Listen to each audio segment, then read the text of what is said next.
পূর্ব মেদিনীপুর জেলার খাড়ই 2 গ্রাম পঞ্চায়েতের পিটুলসহা গ্রামে মৃতদেহ পড়ে থাকতে দেখে চাঞ্চল্য ছড়ালো এলাকায়। মৃতদেহে একাধিক জায়গায় আঘাতের চিহ্ন ছিল। খবর ছড়িয়ে পড়তে মৃতদেহ দেখতে ভিড় জমায় এলাকাবাসীরা। খবর পেয়ে মৃতদেহ উদ্ধার করে তমলুক থানার পুলিশ। জানা গেছে মৃত ব্যক্তির নাম শেখ শফিকুল, বয়স 21 বছর, ডুমরা গ্রামে বাড়ি।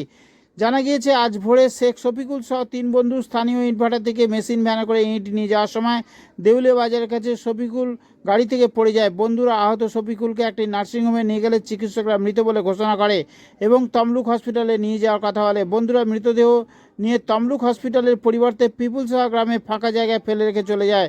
তমলুক থানার পুলিশ সেই মৃতদেহ উদ্ধার করে ময়নাতদন্তের জন্য তমলুক হসপিটালে পাঠিয়েছে। এমনই তথ্য উঠে এলো আজ দুপুর 1:30 নাগাদ আমাদের সংবাদ মাধ্যমে।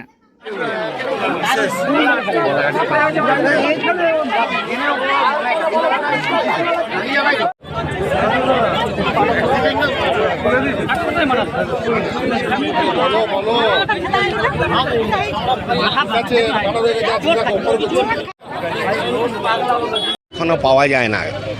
ও এখান থেকে বেরিয়ে গেছে কাজের জন্য, দেউলিয়াতে যে অ্যাক্সিডেন্ট হয়েছে শুনেছি। কিন্তু একটা মানুষের নর্মাল একটা ডিউটি থাকা দরকার। কেউ যদি অ্যাক্সিডেন্ট হয়, লোকাল লোক হোক বা পাড়ার লোক হোক বা যার যেখানে অ্যাক্সিডেন্ট হয়েছে, তাদের একটা হসপিটালাইজ করার কথা।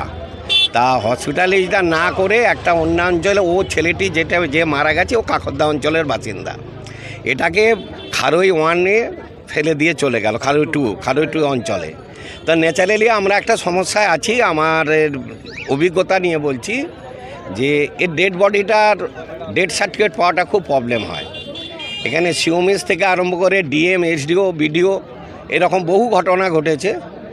সম্প্রতিকালে দেউলিয়াতে এরকম একটি ঘটনা ঘটেছিল। শীতলা মায়ের মন্দিরে পুজো করতে গিয়ে একজন ইলেকট্রিকে মারা গেছে।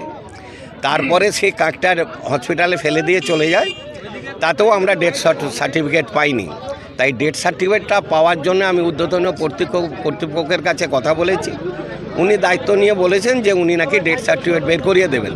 তা আমার মনে হয় নামটা ভালো হ্যারি বলে ডাকে, ওর নাম হচ্ছে সমীর নাকি শফিকুল, শেখ শফিকুল, বাবার নাম গফুর, ডুমরা। আমার নাম অর্ধেন্দু শেখর মাইতি, পঞ্চায়েত সদস্য ডুমরা।